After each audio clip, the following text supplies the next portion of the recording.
So the Chiefs have quietly made a few roster moves recently, with one made yesterday actually freeing up a spot on the 53-man roster, which means they are either preparing to bring someone in or we could see a familiar face return here sooner rather than later. So I've got to talk about that, an updated injury report, as well as the unnecessary, to some at least, apology from Jason Kelce. But first, how about those? All right, first up, most of you know the viral moment that went down over the weekend involving some low IQ simpleton and Jason Kelce. Prior to a college football game, Jason Kelce could be seen walking in State College, Pennsylvania, carrying a case of garage beer and also holding a can, when you heard somebody behind him call Travis Kelce a homophobic slur for dating Taylor Swift. Hey, Kelce! How do you feel your brothers dating Taylor Swift? Well, some people do not understand that real life doesn't work like social media. Yeah, you can hide behind your cute little burner account and say basically whatever you want without consequences. I mean, maybe you get a 12-hour ban or suspension on social media or something like that, but something you shouldn't do in person ever is speak on somebody's family in a very disrespectful way. Freedom of speech might allow you to say almost whatever you want, but it doesn't mean there won't be consequences that could come your way. So of course, the dum-dum who yelled that really pissed Jason Kelce off, and he ended up turning around, grabbing the guy's phone, and Gronk spiking it to the ground, shattering the screen into a million pieces. The guy then pushed Kelce because he wanted his phone back, and Kelce turned around and said a few times, "Who's the homophobic slur that the guy initially called Jason now?" And honestly, that's where Jason, in my opinion, took it a bit too far, even though many members of the LGBTQ community said Jason gets a pass for using that word back at him based on how things went down. Well, that's why Jason went on his podcast, the New Heights podcast today, and addressed the situation first thing this morning. He said he shouldn't have reacted at all, and this would have been a nothing burger, a non-story. But even though he did react, he shouldn't have greeted hate with hate. Because of that, it went way viral. And if he just let the kids speak and say his stupid stuff, again, this would have all been nothing. It didn't deserve attention. It's really stupid. And if I just keep walking, it's a nothing burger. I know now that I shouldn't have done that, because now there's a video out there with me saying that word, him saying that word, and it's not good for anybody. And I share fault in perpetuating it and having that out there. I mean, apology accepted, of course, Jason, but many did not think he needed to apologize at all. In fact, many were glad to see Jason teach this simpleton a lesson because, again, you don't speak about somebody's family like that and think you're just going to get away with it. I do want to point out, though, there is a small minority who think Jason was in the wrong and he should be charged for assault or face some sort of consequences for this. I mean, Jason might have technically been in the wrong from a legal standpoint, but I think most of you agree with me here that Jason was morally in the right here. Sure, Jason most likely will have to pay for this peasant's phone, but I seriously doubt any serious repercussions come from this because context is key and it's all on video. Anyway, what are your thoughts on this situation? Do you think an apology was needed from Jason at all or not? And also, how much trouble should he get in for this, if any? Next up, the Chiefs did make two moves prior to the trade deadline, DeAndre Hopkins and Joshua Uche, but sadly to some didn't make any other moves yesterday before the deadline officially ended. There was a lot that went down, with many Chiefs fans hoping Brett Veach might make a move for a cornerback because that is probably one of the weaknesses getting highlighted most on defense, followed by left tackle on the offense. Well, getting a starting quality left tackle is very difficult, but a cornerback, that's much more realistic based on how many of those guys are in the league. The Chiefs reportedly did inquire about former Saints cornerback Marshon Lattimore. He would have been awesome on the Chiefs, but there was no way they were giving up as much as the Commanders did. That's why one of the biggest trades that was announced yesterday was that exact move. Marshon Lattimore is now a Washington Commander. Get this, they gave up a third, a fourth, and a sixth round pick to get him. 3 2025 draft picks in exchange for Lattimore and a fifth round pick. So the sixth and the fifth were basically pick swaps, but still, there is no way in hell Brett Veach was going to give up a third and a fourth for Lattimore. Maybe the Titans' third that they got for trading Snead, but come on, that is a lot of draft capital. Now, Lattimore is a fantastic corner. He would have been great on the Chiefs' defense. It was a well-deserved trade and move by New Orleans. They're able to recoup some draft capital, as we know they desperately need it, but sheesh, I'm sure Brett Veach called and said, hey, we'll give you this third that we got from the Titans for Lattimore. The Saints said, we're not going to move him for less than a third plus another pick, and Veach went, click. So no, the Chiefs didn't get a cornerback before the deadline ended, but again, I think Brett Veach did a pretty great job overall, especially considering it was only for a 2025 fifth that could become a fourth. That's what you got for D-Hop, and then a 2026 sixth round pick was all that you needed for Uche. Next up, I need to tell you how you can enter for your chance to win either a full-size Slate Authentic helmet signed by Patrick Mahomes or a full-size replica helmet signed by running back Carson Steele. This is all made possible thanks to the season-long partner of the channel, Chiefs VIDS. Chiefs VIDS is accessible through the official Chiefs app, or the link to the website is in the description down below,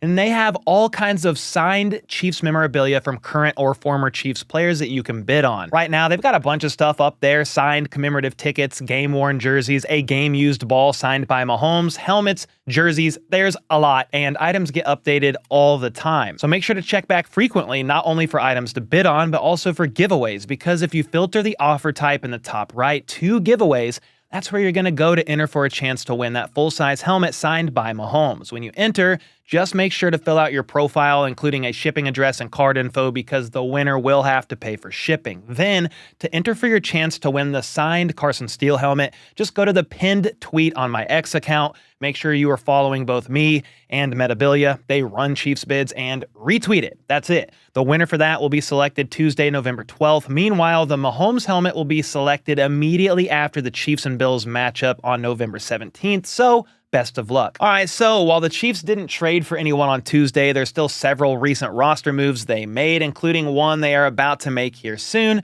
So we got to talk about it. For starters, back on November 2nd, over the weekend, the Chiefs placed tight end Jared Wiley on injured reserve after he sadly tore his ACL during practice late last week, and he's going to miss the remainder of the season. And while I'm sad for him, part of me wonders if this is the beginning of an absolute legendary career for Wiley, because Travis Kelce also missed his rookie year due to needing knee surgery himself. So maybe Wiley is simply following the GOAT's footsteps and will become the Chiefs' next great tight end. I'm kind of joking, of course. The injury sucks. Wish he didn't have to go through it at all. Hopefully he makes a full recovery, but the similarities from Wiley to Kelce's rookie years was an interesting thing to note. Anyway, that meant the Chiefs placed 2 tight ends on injured reserve in the span of a week. Jody Fortson also tore his ACL at the end of the Raiders game, and he's on IR as well. That meant there was only 2 tight ends on the active roster, Travis Kelce and Noah Gray. So KC naturally signed the only tight end that was on their practice squad to the active roster, and that was Peyton Hendershot. Hendershot did play in Monday night's game, by the way, against the Bucs, logging 14 snaps on offense, catching 1 pass for 9 yards, and then he played 15 snaps on special teams as well. And maybe we'll see a bit more from him as time goes on. I don't expect to see that much more, at least on offense, considering he's behind Noah Gray and Travis Kelce on the depth chart, but still, you never know. Anyway, with Hendershot signed to the roster, KC then signed another tight end to the practice squad because you need the depth, and that is Anthony Firsker. Firsker signed to the Chiefs practice squad back in 2017, but didn't see any actual playing time in the NFL until 2018 with the Titans. He played with them 4 years, averaging 250 to 300-ish receiving yards each season, and then saw some playing time in 2022 with the Falcons. And that's actually the last time he's logged any official snaps in a game. So the 6'1", 241-pound, 29-year-old Harvard grad is officially back with the Chiefs, and he's a veteran with tons of NFL experience, so the move is fine with me. Hopefully, though, no more tight end injuries happen and he won't be needed actually out there. But again, there's nothing wrong with picking up a veteran at the position. Then yesterday, before the deadline concluded, I guess the Chiefs kind of made a move. Not really. They released linebacker Cole Christiansen, and then he re-signed with the practice squad. And the reason why they released him prior to the deadline yesterday is because vested veterans didn't have to clear waivers. He was a free agent immediately, and that's, again, why he was able to re-sign with the Chiefs practice squad. But had they released him after the trade deadline, just like anybody else, he would have needed to clear waivers. Once the trade deadline ended, everyone now, from here on out, basically now till the end of the season, anybody released from a team's 53-man roster now has to clear waivers, no matter what. So now Christiansen is on the practice squad as a just-in-case guy, and I'm glad he's still around because not only does he know the system, but he's also played over 100 special team snaps between this season and last. Now, obviously, when you bring somebody back onto the practice squad, you got to make room for them. They were full, so what they did to make room is released running back Emani Bailey. And that makes complete sense to me considering they already have 4 running backs on the roster right now, with 1 soon to return. So you have Kareem Hunt, Carson Steele, Samaje Perine, and Clyde Edwards-Helaire, who has been a healthy scratch as it is since returning from the NFI list, but he is a depth piece that could be activated if needed. Then, of course, Isaiah Pacheco is potentially returning at some point this month. He had surgery back in September after fracturing a bone near his ankle, and Andy Reid said his return is indeed getting close. So the Chiefs are already going to have to make room for him on the roster as it is, and we could maybe even see Steele or CEH off the 53 to make room for him. I don't think you're going to keep 5 running backs on the active roster, but I guess I could be wrong there. I also don't think Pacheco is quite ready to return this week, but a 1-2 combo between Isaiah Pacheco and Kareem Hunt is something that I'm looking forward to very much, to say the least. Now, I say all that to say this. Another move is coming soon for the Chiefs because with them releasing linebacker Cole Christiansen from the 53-man roster, there's now 1 spot available on the 53. Maybe it's for a wide receiver with Mecole Hardman and his shoulder getting a bit banged up and Skyy Moore on IR. He did share on social media today, talking about Skyy Moore. He was doing some rehab at the Chiefs practice facility, so he seems to be progressing from the core muscle surgery he had last week or the week prior. But if that's the case, talking about bringing a wide receiver onto the roster, it's most likely going to be Montreal Washington or Nico Remigio, especially if they are unsure of Mecole Hardman's status. Now, Mecole Hardman spoke to the media today, and he also practiced today, so I don't know if that is a big cause for concern at this point in time. We'll just have to monitor the injury report and see how he progresses throughout the week. But again, that could be a potential possibility. You see a wide receiver from the practice squad fill that 53rd roster spot. Or maybe it is indeed a placeholder for Pacheco or Charles Omenihu, whose window to return could open up this month from IR. We shall see. Andy Reid said they are progressing again, but we just don't have an exact timeline to return for either of them at this point in time. Now, another receiver in Juju Smith-Schuster, which is another reason why we could see a receiver added from the practice squad. You're just kind of taking several hits there in the wide receiver room. He is one of only 2 players who did not practice today. Juju is still dealing with this hamstring injury, and at this point in time, I doubt he plays on Sunday against the Broncos, maybe more realistically the week after against the Bills. Now, the next player who didn't practice today was defensive tackle Turk Wharton. Andy Reid said he's dealing with a knee contusion and they're letting him rest, but he didn't make it seem like it was anything major. And aside from those 2 players, everybody else did work today, and that included Patrick Mahomes, who's dealing with that ankle sprain. We were all terrified when he went down on Monday Night Football, but Andy Reid made it seem like they won't have to back off on him at all during practice. He'd be a full participant. And Mahomes himself mentioned that, yeah, he's a little sore, but he seemed pretty optimistic about his ankle at this point in time, at least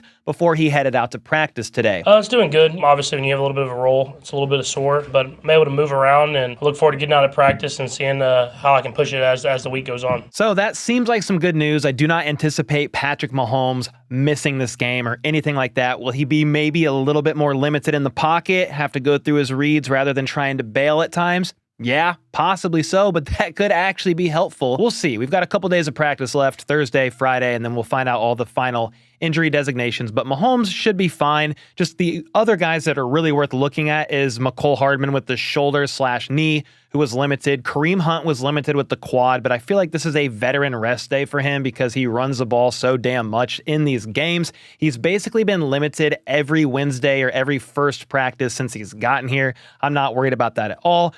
2 other guys to really watch. George Karlaftis with the abdomen is what they're calling that. And then obviously Turk Wharton, who didn't practice today with the knee.